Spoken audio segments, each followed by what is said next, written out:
Welcome to the Dungeon Talk, a Dungeons & Dragons 5th edition podcast providing tutorials, inspiration, info, and interviews about different aspects of Dungeons & Dragons. I'm your host, Nathaniel, and you're listening to The Dungeon Talk, Episode 11, Not the Player Characters. Dungeon Talk! Dungeon Talk! Dungeon Talk! Do-do-do-do!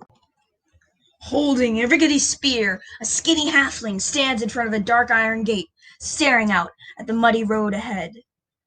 Running around her slaughterhouse, an old woman runs after a scurrying pig, hoping to use its pork as food for her family. Wielding a powerful toilet scrubber, a human boy carefully and methodically scrubs a toilet with a unicorn's grace. As boring or interesting or disgusting they might be, the populace of your D&D world are all important, and Dungeons & Dragons wouldn't be the same without them. So this is episode 11 of the Dungeon Talk, Not the Player Characters, where we are going to be talking about non-player characters, NPCs. NPCs are found throughout many games of all sorts. Stuff like video games, other role-playing games other than Dungeons & Dragons. They're pretty much in any sort of RPG-style game. So I'm going to be talking about how to use these characters and how to create them and how to roleplay them. So this is probably more of an episode for Dungeon Masters, but if you want to, you can always stay along. I don't mind. So we're going to talk about NPCs. The very first part you want to determine is whether the character you are creating is a major or minor NPC. Now, this will determine how much work you want to put into the character, as sometimes these characters you don't need to, they're just going to show up once and never come back, where you don't need to do much work. But if they're going to keep recurring or they're going to be staying along with the party, then you want to make sure you have more solid background to work on. So the first thing we want to work on is major or minor. So you want to determine how much they're going to be used and what is their purpose in the story. Are they just going to be like a random dude in a tavern that gives them a clue, like, hey, I heard that there is this one special magic rock that will help you on your quest that's super far away from here in a specific cave. Hidely-ho. And then you don't need to do much after that. Just like give him a name, give him his gender, give him I don't know, maybe a description, like he's wearing tattered clothes and he's got a giant beard or something. You don't need to do much past that. If they're going to show up a bit more, then you want to start doing a bit more of basic elements and stuff like what's their personality, what's their alignment, and very simple classes. Now, some classes for NPCs are much different from player classes because there's no limit to what they can be. They can be something like mercenary, merchant, miner. These are all M words.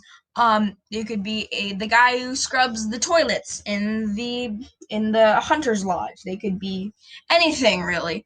A farmer, they could be a bread seller, a vegetable stand owner, or a tax collector. It's basically any occupation or job. You can even be like town drunk or town kook if you want. So if that's the case, then you want to just think of a simple class. So if we're going to say we're working on this same character, this like random dude, say he's going to show up a bit more. Let's say he's got a crazy personality, he's the town drunkard, and he's pretty much neutral good. He fights for good, but mostly for himself. As long as he stays good, he's okay, and as long as he's drunk. Now that's pretty much all you have to do.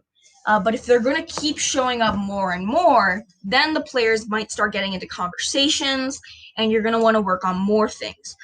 So you want to be very careful on this kind of stuff. So the next part you want to think of are his relations and then some basic backstory. So maybe as a child, he was abandoned by his family. And then since he was super rich, he became a bat-themed superhero. I'm just kidding, that's Batman. This is the town drunk. So his parents abandoned him, his dad left, and his mom got super sick and died. This is a really tragic backstory. So this guy, he's a little kid. A random dude on the road decides to give him some alcohol. So this 5-year-old starts drinking alcohol. And then he likes it so much that he keeps doing it until he's an old guy. And now he's an old man who drinks lots and lots of alcohol. That's pretty much all you have to do. And he like sleeps on the side of the road. He's got like no relations. He just knows random things that will help out the party because that's his purpose. You also want to think of if there's any factions he's part of. So the only one I would think of for this kind of character would be like a brewer's faction, like maybe like people who make brew alcohol, I guess. But that's pretty much it. So that's a pretty simple character that you could use. Something you want to also determine is, but you want to make sure what their purpose is and make sure they're useful to you, and they aren't there because they can be. A lot of the time, if you have NPCs there, if you have fully fleshed out NPCs, players will get suspicious on how much detail they have and think they're a bit more important than they actually are. So you want to be careful on how much you detail things. I mean, if you do have all the time in the world, you can detail everything, but be warned, players will get slightly suspicious. You also want to think of if they are getting very involved and they might get into combat situations or in social encounters or anything that will involve roles, you might want to start with stats. If they're just going to be in basic encounters, like maybe they have to lift a big rock or maybe they have to persuade somebody, then you just want to do their basic stats, your strength, dexterity, constitution, intelligence, wisdom, charisma, etc. All of that good stuff. Sometimes passive perception can be useful, but it's really up to you. I usually don't do it, but from my research, I found some people like that. I don't know. It's up to you. Last part is my favorite part of... The next part is my favorite part. Voices. Actually, one second. Let's go back to stats. If they are very involved in the story and they're going to fight, you want full-on stats. You want to give them like attacks, HP, items, etc. So that way, when the random PC attacks one of the non-player characters, you're ready, and without having you to say, he has magic laser axe, without pulling that right out of your butt. So the next thing you want to do is my favorite part, voices. I love doing silly voices. If you know much about me, I do lots of silly voices. So you want to be very careful on what voices you use. And something that's very important is you don't want to overuse these voices. Because if you do, then these voices will become very annoying to your players, or your players will find out, or your players will just get annoyed and they will think every character is supposed to have it, and when you don't have it, they will be very bored and annoyed. So you don't want to overuse it. Simple stuff like changing like tone or accents is a bit easier than giving them a very silly voice. Because if you do that, then everybody's gonna be a crazy person. So you just want to be careful about that. Yeah, so every person shouldn't have an ornate voice or anything. Maybe, so like if they find a guard, maybe the guard will have a bit of a bored voice. Yeah, sure, it's over there. Go, yeah, the general said something about that. It's not a big deal. What? Oh, you guys are gonna kill me? Oh, shoot. I'm not gonna like that. So you can do simple voices with a change in tone. It's probably the easiest one. Do they have an intense militaristic tone? Get up here, you landlubber! No, that's a pirate voice. Militaristic tone. Something like, so militaristic, they're intense, very demanding. Or maybe they're very shy and they say a lot and aren't entirely sure about what's going on, or they're a bit nervous or anxious or something. So changes in tone are probably the easiest. To go one step further, you want to do accents, and something you want to be very careful about is doing the accents well, because one player there might be able to do that accent very well, and will get and will be and everyone will be very aware that you are doing the accent not very well, and they are. I've had this very experience happen to me with my English accent. My English accent is very bad.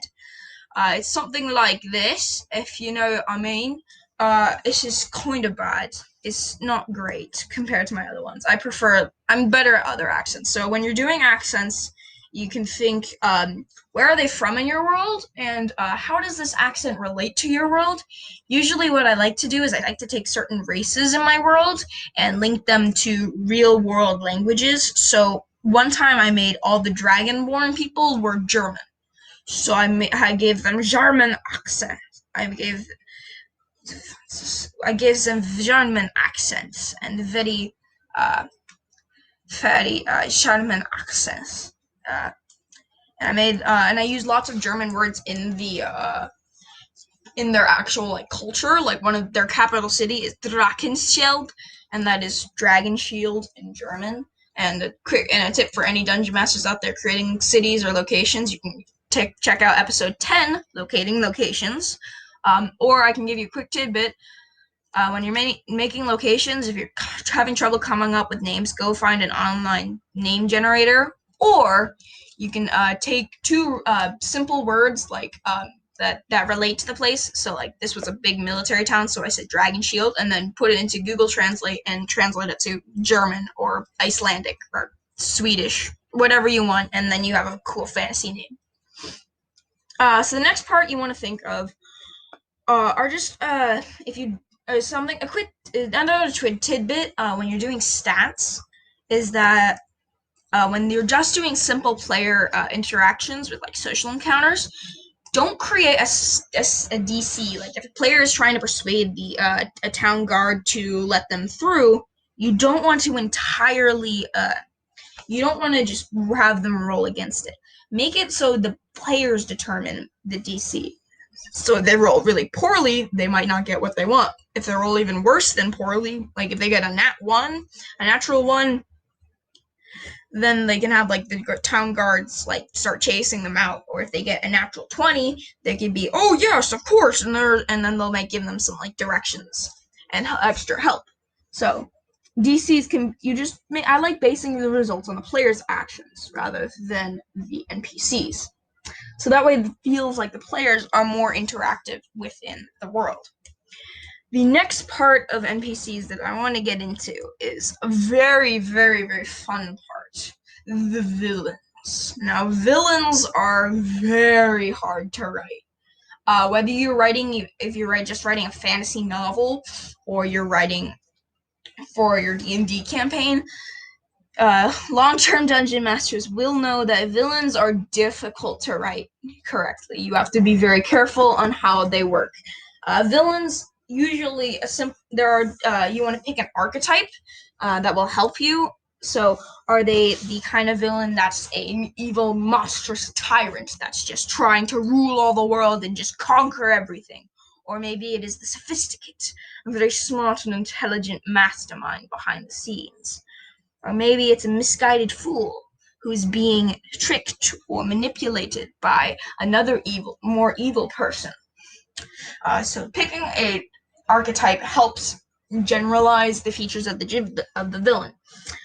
You also want to think of their reasoning behind it. What's fun to do, something that I think a lot of the more recent Marvel movies have done, is the bad guys have they have good ideals. Like they're what they want is good, but they take it too far.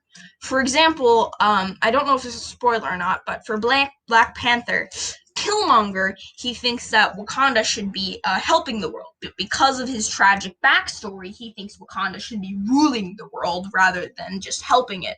So good idea, like Wakanda should be out there helping people, but his execution of that idea is not very good, as he thinks that Wakanda should rule the entire world.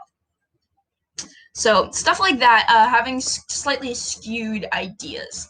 Like in my campaign, what I'm doing is I have a bad guy who is so there's this like kingdom that's super racist, and then this bad guy that they're racist toward, he got his family entirely killed, so he's trying to kill the king and queen rather because he thinks that they should pay for what they've done. He thinks that that he should kill them all to stop them from being racist. rather than just fighting justly and like trying to get people try to rebel back peacefully protesting rather than violently killing people. So skewed ideas are good. So like in this case, lots of villains don't always think that they're bad. Some villains think they're the heroes of their own story, and then those trying to stop them are their villains. So it's also fun to work with gray areas because gray areas are can make characters you make players will be very confused, and not confused, more they will be a bit paranoid on whether or not the character is bad or they're good. And really a good example of this is from Avatar: The Last Airbender. Zuko's writing, the writing for Zuko is so good. It's absolutely incredible. Zuko, he's trying to be good, trying so hard to be good in season 3, and it's really funny. But his character is just really well written because at times he seems good, and at other times he doesn't seem good, and he's betrayed them, and then he tries to get their trust, and it's great writing. It's really great writing. So having alignments change is great because sometimes it's simple alignment changes, and something you should note is that alignment changes don't happen immediately. It's not like, dude, you should be a bad guy, and then a bad guy is bad, and then somebody goes up to them and says, dude, you should be good, and then they're immediately good again. That's why there's some redemption arcs are a thing. Writing redemption arcs can be difficult because you want to be careful on making it a very you want to make it a realistic change from totally evil to totally evil to good, or evil or good to evil, or maybe they're just somewhere in the middle, and then at the very end they show up, they turn good. And then oftentimes there are villains that are just really annoying, and they're just always on the winning side. They just choose to be on the winning side, and they just switch at the last moment and be like, what? I'm with the winners now. And then all the good guys punch him in the face. So those characters do show up sometimes. But then again, another thing you want to be careful of is sometimes even players are not entirely good. Sometimes things happen and bodies have to be hidden in the cupboards, and then sometimes too many bodies have to be hidden, and then they have to hide. They have to start chopping up the bodies and putting heads into grain baskets and legs and arms in cupboards and bodies and torsos into cabinets. These things happen. So you just want to note, sometimes even your players like to get a little bit naughty with their actions. Last thing I want to make mention of this on the topic of creating your non-player characters is use the books. The books are there for a reason. They have very helpful tables and guides on creating these characters. The Dungeon Master's Guide has a huge section on creating your on creating NPCs and creating villains. And one of my favorite books, Xanathar's Guide to Everything, has at the very back of it is an entire list of names from different real-world cultures, and then the names of like elf names, gnome names, halfling names, and dwarf names from D&D. So it's a very useful thing. So thanks for listening. I have a quick announcement to make. I'm going to be launching a brand new YouTube channel for the Dungeon Talk, and the Dungeon Talk will have this brand new YouTube channel, and it's gonna just be for the Dungeon Talk, so it will be uploading a week later. So if you listen to the podcast, you will get the podcast first, but if you listen before the YouTube, so the YouTube channel will be releasing the episodes on Saturdays. It will be releasing Saturdays the week after the Friday the new episode was released. So when this episode is released, you won't get it on YouTube until next week, the Saturday.